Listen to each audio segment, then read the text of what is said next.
A stroke happens when the blood supply to the brain is cut off, and that can be either by a clot of blood which lodges in an artery or a blood vessel in the brain, or it can be a bleed in the brain. And the bleed is a brain hemorrhage. A clot is called an ischemic stroke. The clot is usually the more common type of stroke. It occurs in about 60 to 70% of people that have a stroke, whereas a bleed is less common, so it's about 20%. I think the things that we recognise or know as being the so-called common effects are things like people having problems with their speech, people who have a weakness down one side, that's hemiplegia, and perhaps people who are just not able to walk and may need to use a wheelchair. Some people will have an urgent need to get to the toilet and they don't get there in time. They may need sort of continence aids. Another thing is memory problems. A lot of people do experience short-term memory loss. So, they may have made a phone call to their daughter that morning and they don't remember having done that. They may go and switch the gas on and they forget. This is quite common. Ida Thomas, that's my mother, and she had several strokes over the last 2 years.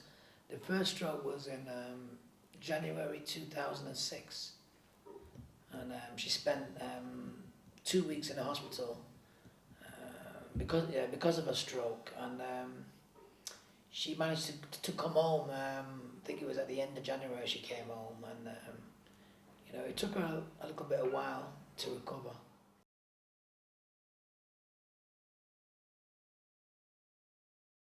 How long have you known Manan for?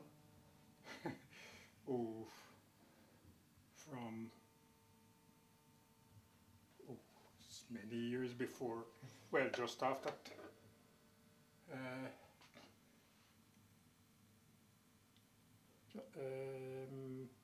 before she was married, so after Teresa was born. Wow. It's a long way. You see, I moved from around this area, and I live in Stratford, married a white girl. She's dead now, Phyllis. Well, why don't you eat it? I don't. It's most like chocolate, ain't it? I don't think that. It doesn't matter.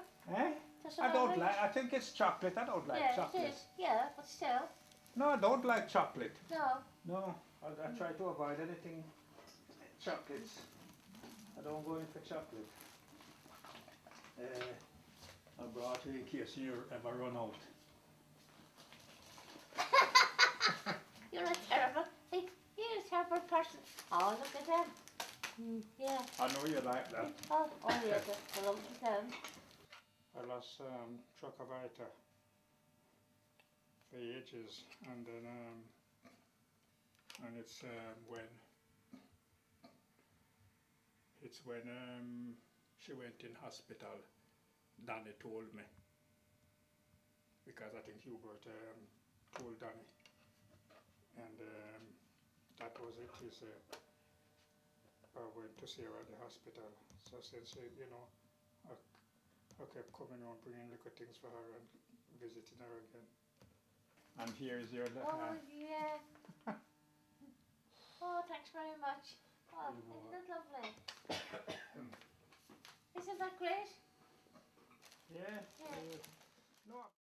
It was very distressing when my mother had a stroke. I was about 12 or 13 years old, and that had a devastating effect because she had effectively 4 young children to bring up. I know my sister's GP wasn't very good about the way he treated her, because she'd gone in to the surgery saying this has happened, and at the same time she had a very high blood pressure, and she wasn't feeling at all well. She had driven to the GP surgery, and the GP let her drive home again in that state, when realistically I would have thought she shouldn't have been driving, but the GP should certainly have suggested that driving wasn't safe given the combination of high blood pressure and the stroke which had occurred.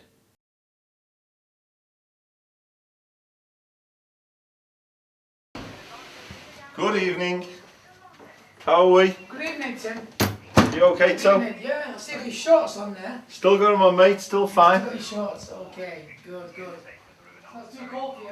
No, not too bad at all. How are you, my darling? Oh yeah. Yeah.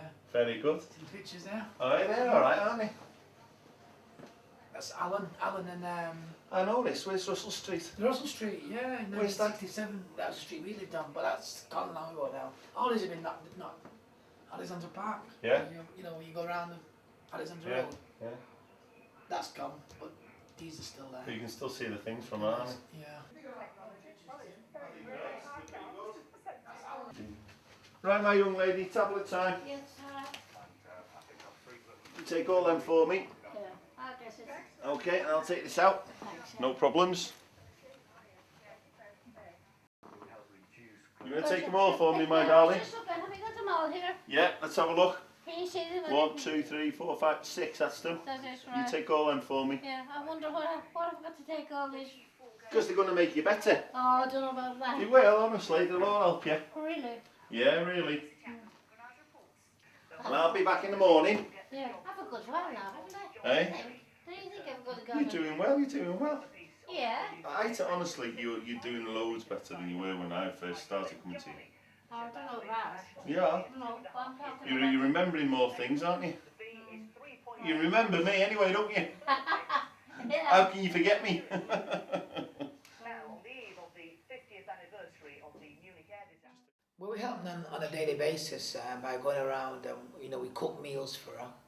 We take out the rubbish for her. You know, my sister does shopping for her, and you know, my sister takes her out occasionally. You know, she'll take her out in the car and visit places with her, and you know, it's very hard. You know, it's very, very hard. Seeing it that way, it's upsetting sometimes to be around her and see that she's not quite the mum she used to be. You know, but we're all doing our best. You know, I would definitely like a memory to to improve so that me as a son could sit down with her and have the conversations that we used to have. You know, when I visit her and spend time around her. I'm Jane Lewis and I'm Stroke Services Training Officer for the Stroke Association, and I'm based in Salford in Greater Manchester. In December 2007, the National Stroke Strategy for England was launched, and the Stroke Association are very excited about this. It gives a blueprint or guidelines for stroke services and saying this is what you should have in place or be working towards. A lot of strokes can be prevented. That's the thing you need to be aware of. High blood pressure is the major risk factor. So people of all ages need to be aware of their blood pressure, have it checked regularly. Loads you can do. You can eat more healthily. This is to bring your blood pressure down if it's getting higher. Eat less salt is so important. Eating plenty of fruit and vegetables. This has been proven to lower blood pressure. Stroke should be recognised as a brain attack. We're familiar with heart attacks. We're not familiar with the effects of stroke and how dramatic that can be. So it's just like a heart attack. Stroke is a brain attack. It should be treated as an emergency. Every minute you delay getting that person to hospital, there is more brain damage happening. Faster access to stroke units is really, really important, and getting to know these signs and symptoms. So people have got to get used to doing the FAST test. And FAST stands for, the F stands for facial weakness. Somebody may have a facial droop to one side of their face. That could be the mouth and the eye drooping. The A stands for arm weakness. So this is where somebody may not be able to raise both their arms, or you could ask them to hold their arms out in front of them. And if one arm just drops, that could be a sign. And the last one is S is speech. So if somebody is slurring their speech, or they're having trouble with their speech and getting their words out, or they're not understanding what you're saying to them, you test one or all of these signs. If it's one or more, it could be a stroke. And the T, by the way, just stands for test. Do the tests. And if it is, if they have one of these signs, you dial 999. You do not wait. It is a medical emergency. My name's Louise Elliott and I'm the Regional Fundraising Manager for the North West of England. So my job is basically to ensure that the people of the North West support the Stroke Association financially by supporting our events or making donations so that we're able to continue all the work that we do around the region. We also encourage people as much as possible to go out there and do something themselves for us, so to plan an event themselves or to do some fundraising. We work with community groups, with schools, with colleges, with companies, local businesses, when they're thinking of doing something for the Stroke Association. So that's mainly how we raise our money. We also receive quite a lot of money from people out in the community who either themselves or close members of their family have been supported by my colleagues who are out there in the field, as it were. And I think that is a huge testament to what they do, that people want to give something back, you know, especially if it's a close family member who's had a stroke and has been supported by the Stroke Association. We always remind her that you know, things could be a lot worse and things are not too bad with her, you know, and that keeps her strong, you know. But it's been very, very hard, really. The last 2 years, I'd say it's been very, very, very hard, you know, seeing her that way, you know. I really would like her to be able to, well, you know, be able to leave her home if possible, from time to time, maybe, you know, in terms of just going to the shop and, you know, going for a little walk and being able to come back on her own. So we're just hoping that as time goes on, she can improve to the point that she'll be able to remember more.